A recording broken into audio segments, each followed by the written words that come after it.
Are we missing some part of quantum mechanics that is limiting us to probabilities and not concrete values?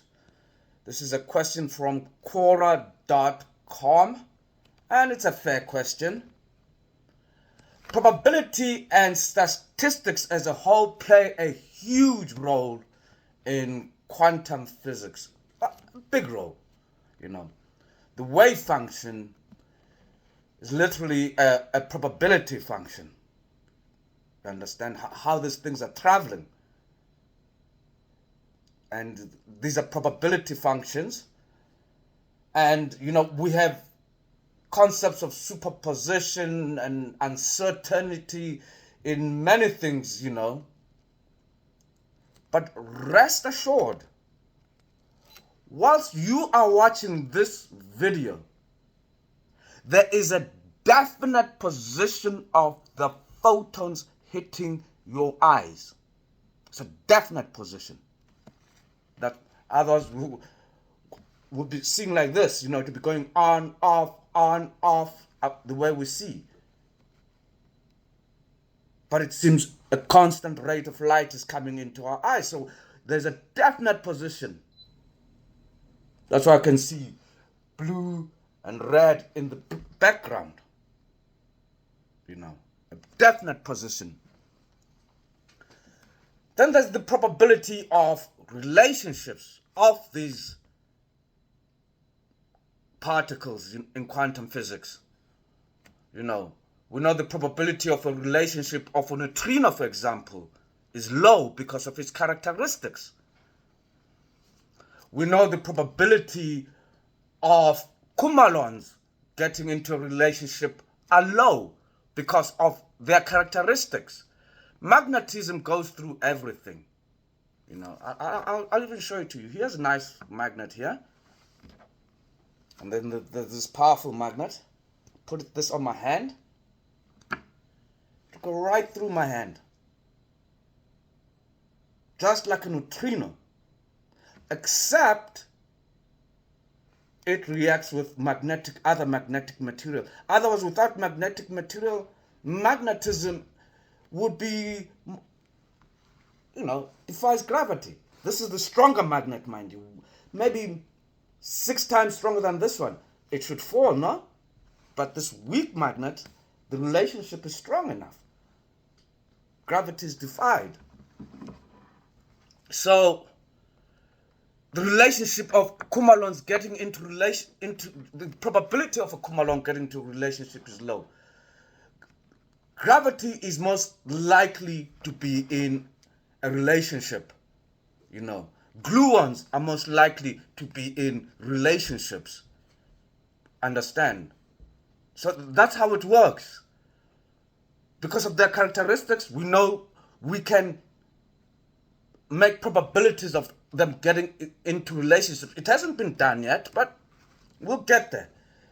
It hasn't been done mathematically. We're talking here. Then, when we talk about statistics, I mentioned that my favorite experiment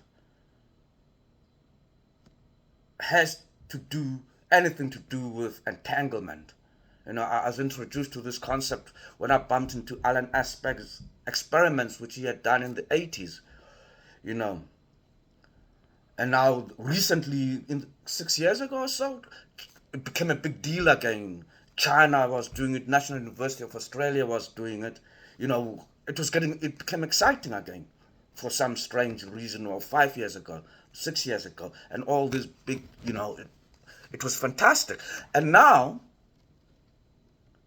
I couldn't believe it. So I needed the data for myself to look at the data as Bhekuzulu and see, how can this truly be possible?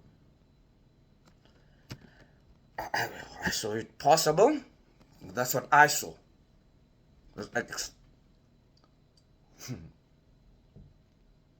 That's good certainty, that.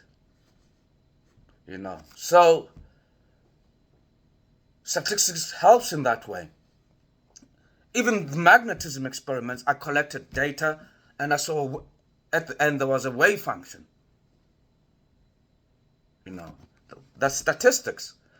But there's more to quantum physics than just probability and statistics. We've got to look at the charge, you know. Well, where's the charge coming from? Why?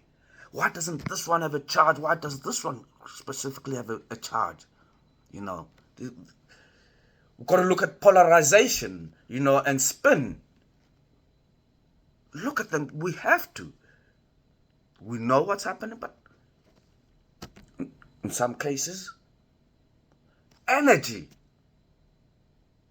The Pareto's equation, E equals mc squared, is more fundamental in quantum physics than you can imagine.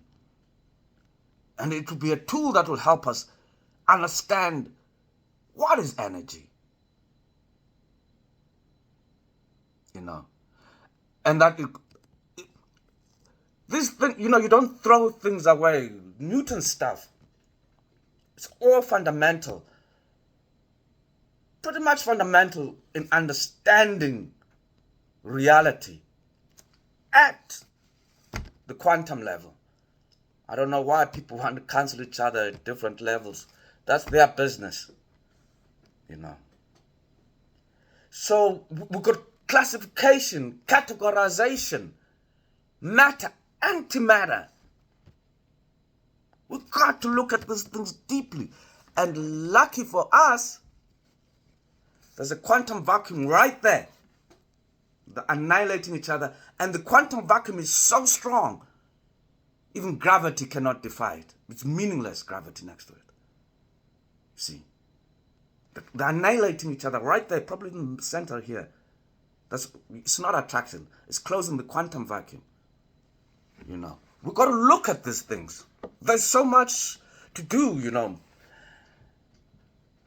And these deeper questions can be asked and answered if the current order, political order, is destroyed. Because more will be allowed to participate. There'll be more intellectual, it will be an environment that is more intellectually moral than this current order that is trying to discourage others. So sometimes you have to listen to wrong answers just because it's them, you know. Oh, it's way deeper than just probability and statistics, quantum physics. It's a wonderful, I mean, my entry into it was, I understood statistics. You know, we understand statistics, you've got to, a little jive with that mathematics, you know, the addition and subtraction. You know, so, but that's not it. There's a lot of stuff going on there. I mean, once we're talking about relationships, how they're starting at the quantum level, we are adding now. No longer probably, we're adding stuff. Starting right from the very beginning.